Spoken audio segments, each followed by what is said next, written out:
Bienvenido. Muchas gracias, muchas gracias. Me encantó ese ayo, buenísimo. ¿Te gusta? Sí, Yo sí, siempre está suelo bueno. decir eso. Está Y bueno. de repente tengo miedo de que no se entienda que es ayo. Así viste que nosotros nos hallamos. El paraguayo, ya, ay, Claro, me re ayo, decimos claro, nosotros, claro. ¿entendés? Y hay gente que le interpreta así como que, ¿qué encontraste? Mi alegría, así te quiero encontré? responder. Alegría, exactamente. Ahora voy a responder así, Sergio. Sergio, me contabas fuera del aire que hace 20 años que venís así como que recolectando todo lo que tenga que ver con el inicio, el desarrollo, los puntos más destacados del desarrollo del rock nacional, del Sí, primer momento en el que unos cuantos locos dijeron, vamos a hacer música, claro, claro, vamos a claro. hacer rock. Antes de preguntarte, ¿cómo fue que se te empezó a desarrollar la idea de arrancar a hacer esa recolección de información? ¿Cómo fue que empezaste vos a encontrarte con esos artistas musicales? ¿Cómo se dio ese primer contacto con la música? Como para que después se dé eso de la recolección de información. Mira, ser periodista tiene que ver mucho con eso, ¿verdad? Porque cuando tenía 15 años se lanzó el disco Música para los Perros, de Pro Rock Ensemble, y yo buscaba en radio, y a veces de repente una radio tenía, La canción. sí, pasaba un tema, dos temas, ¿verdad? Pero en prensa sí había mucha información sobre el disco, se siguió el lanzamiento, todo eso, entrevistas a los músicos, pero a nivel de sonido, de radio, que finalmente es lo más importante porque es música, muy poco había. Costaba entonces. Costaba, no había luego. Y después a poco tiempo el grupo se separó. Y yo dije, ¿pero qué pasó acá? Dije, así como que, ¿qué ocurrió acá, verdad? Y me gustó siempre la música, entonces, y también siempre me gustó la literatura, el hecho de narrar siempre me gustó, entonces... O sea, siempre estudiaste ciencias de la comunicación, Sí, sí, trabajaste en medios de comunicación sí. escritos, o sea, estabas en eso de narrar, de escribir, Claro, eso era claro. lo tuyo. Claro, claro. No, yo bueno, estamos hablando del año 83, ¿verdad? Y después, bueno, poco tiempo, bueno, yo voy a estudiar periodismo, dije, ¿verdad? Voy a estudiar periodismo, me gusta esto. Después de unos años, 2 años, tuve la oportunidad de ir a un diario que se llamaba Hoy, ¿verdad? Y empecé a practicar ahí, ¿verdad? Y ahí empecé a... ¿De inicio no te quisiste ir hacia la música, como que No, investigar, o en ese entonces en hacia ese qué entonces lado te ibas? yo entré en la sección deportes, estuve en la sección deportes. Mira. Pero 2 años después fui a otro diario, el diario Noticias, y ahí sí ya entré en deportes, ¿verdad? En arte y espectáculos, claro. Y estuve muy poco tiempo practicando, muy poco tiempo. Acababa de salir del colegio y bueno, y después hubo el golpe, se anuncia la reapertura del diario ABC. Y entonces, su golillo dice en las radios, miren que quieran traer su currículum acá. Y bueno, yo agarré mi hoja y al toque me fui, llevé y me aceptaron enseguida. Ya entré en arte y espectáculos, ¿verdad? Y ahí estuve 30 años. Del 89 al 2019. En esa época, allá por el 89, ahí la movida del rock nacional, una vez que ya se dio el golpe de estado y demás, y ponerle que uno podía ya ser un poco más libre en esa época, sí. ahí hubo así como que un resurgimiento Todavía de bandas, no. ¿todavía no? Todavía no. Al año siguiente, 90, 91, por ahí empieza a cobrar más fuerza, ¿verdad? Pero en el 89 lo que todavía teníamos es mi primera cobertura que aparece en el libro es el lanzamiento del disco de RH Positivo, Brebajes de Amor, ¿verdad? Amo. Sí, que se lanzó el 10 de marzo del 89 en un concierto en el Rowing, y con eso comienzo el libro, ¿verdad? Con esa primera cobertura. Con esa primera cobertura. Sergio, vos tenés así como que un compilado de todos los artículos, de todo lo que escribiste, de todo lo que fuiste viviendo. No tan detallado, ¿No? tengo las fechas, así, porque... O sea, Sos una enciclopedia entonces del rock nacional prácticamente. No. Mira, y eso aclaro muy bien, que este libro no es un trabajo enciclopédico, ¿verdad? Este es un trabajo incompleto, o sea, es mi visión. Claro. Pero ¿sabes qué pasa? No están todos los grupos acá. Claro. Si quisiéramos hacer una enciclopedia, esto tenía que ser mucho más grande, Claro. ¿verdad? Mucho más amplio. Y es más que nada, es un panorama que yo hago de la trayectoria que ha tenido el rock paraguayo desde que entra el ritmo a Paraguay a mediados de los años 50, hacia la segunda mitad de los años 50, ¿verdad? Hasta que las orquestas empiezan a sumar ese ritmo a su repertorio, la orquesta de fiesta entonces, o sea, entre el samba, merengue y compañía, se sumó también el rock and roll, ¿verdad? Y así hasta llegar ahora, hasta esta época. La verdad que este laburo que vos así te pusiste encima, Sergio, es demasiado admirable, demasiado desafiante y complicado, Sí, porque bien me gracias. decías, son 20 años de recolectar información, Sí. son 20 años de estar, como vos decís, tratando así de recolectar un evento y otro para Sí. poder compilarlo en un libro. Lastimosamente en nuestro país nunca hubo una persona como vos que dijo en ese entonces, che, no sé cómo habrá sido tu momento eureka, ¿verdad? Pero vos sí tuviste ese momento de decir, voy a recolectar, voy a guardar todo esto para algún día sacar un libro, un compilado, un lo que sea, o por lo menos tener un registro. No hay mucho registro de nuestro arte.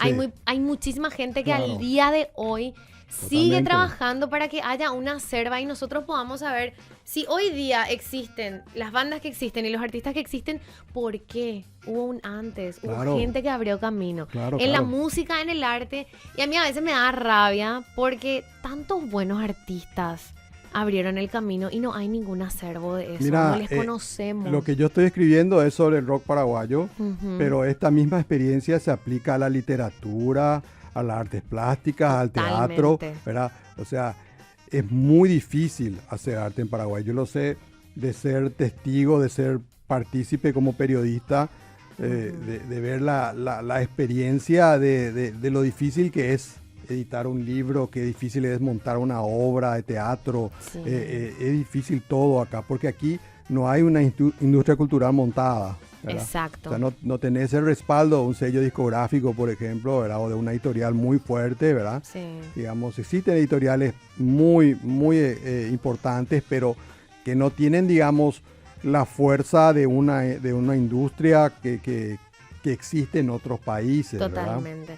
Por eso ¿Entendés? este trabajo que vos haces con este libro que va a salir mañana. Mañana se lanza. Mañana se lanza Sí. oficialmente. Tengo un tema. Este libro nos va a servir a todos los que amamos la música y a todos los que valoramos el arte que se hace en nuestro país. En este caso, la música nos va a servir para conocer también las raíces de cómo arrancó. Estuve investigando porque hay muchos proyectos así como brazo de Tengo un tema. Ayer estuve así como que haciendo un laburo de stalker fuertísimo Buenísimo. en Instagram. Genial. Y me encontré con que también el libro menciona los primeros lugares donde se hicieron conciertos. Sí, Y justo sí, sí. eso mencionabas con el primer concierto al que fuiste, que fue en el Rowing. En el Rowing. El Rowing es histórico. Ujú. O sea, allí se hicieron conciertos históricos realmente. Por ejemplo, un dato que aparece en el libro. Los Hobbies presentaron una obra de rock sinfónico Ujú. que era compuesta por Luis Arán y con música de Jesús con letra de Jesús Ruinestosa, ¿verdad? Bueno, entonces se hizo pararon una cantidad de actuaciones, lo que tenían para ensayar esa obra, y esa obra se presentó ahí en el Rowing Club, ¿verdad? También en el Rowing se hicieron montones de conciertos, o sea, Ujú. Pro Rock Ensemble, Sí. el concierto de metal muy importante, bastante importante sesión en el Rowing. Ese es mira, si nosotros podemos hablar de obras sanitarias como tiene Buenos Aires, nosotros tenemos el Rowing. ¿Entendés? Ahí Pero está. hace mucho que no se hacen conciertos allí, Ujú. ¿verdad? Por una cuestión de lo que el club quiere, ¿verdad? Ajá. O sea, hubo un problema con un concierto de punk y no, se suspendieron los conciertos, ¿verdad? Qué bajón. Entonces- Les dejó así como con una mala experiencia. Sí, No quieren sí, más, sí, ¿verdad? sí, claro, lamentablemente, bajón. pero es un escenario importante en la historia de rock paraguayo. Ujú. Y hablo de otros más, por supuesto, ¿verdad? O sea, por ejemplo, fue muy importante entre los 60 y los 70 el Estadio Comuneros. El Estadio Comunero estaba cerca del Congreso, del actual Congreso Nacional, Ujú. ¿verdad? Y era un polideportivo abierto. Todo concierto, todo espectáculo importante, grande que había en Asunción, se hacía allí, ¿verdad? Siempre. O sea, venía un circo, por ejemplo, ahí se montaba, ¿verdad? Mercedes Sosa venía a Paraguay, ahí actuaba. O sea, que era como menos como el Jockey ahora, o el Espacio Idesa, así más o menos era el Estadio Comuneros allí. Y después, lamentablemente, eso se iba a techar, hubo una tormenta, se cayó todo el techo que se estaba montando todavía. Bueno. Y el gobierno de Stroessner decide expropiar ese terreno y se convirtió en plaza. Hoy en día es una plaza. Pero claro, era un lugar muy cercano al Palacio de Gobierno también. O sea, está a media cuadra, una cuadra más cerquita. O menos. Y entonces el gobierno se quedó con eso. Mira un poco. Sí. El concierto, estaría bueno saber también si es que esta información está incluida en el libro. Yo sé que no hay que spoilear tanto el libro porque lo ideal es comprar el libro y leerlo, pero sí podemos darle así como que un anticipo a la gente que nos está escuchando para que tenga ganas de adquirir este libro y leer. Datos que podríamos llegar a encontrar en Tengo un tema podría ser el concierto que podría decirse marcó un antes y un después en la escena del rock nacional. ¿Recordás algún concierto? Mira, lo que pasa es que la escena del rock paraguayo está construido con chispazos. O sea, me gusta esa definición. Sí, es una cuestión... Muy Paraguay es eso. Sí. La verdad que casi todo nuestro país se construye por chispazos. Así es, o sea, de repente hay un entusiasmo grande, y después, para ahí, la chispa se apaga. Así que te hacemos. ¿Entendés? Entonces hay cosas así y no hay... Pero hay el momento más de mayor apogeo del rock paraguayo son los Pilsen Rock.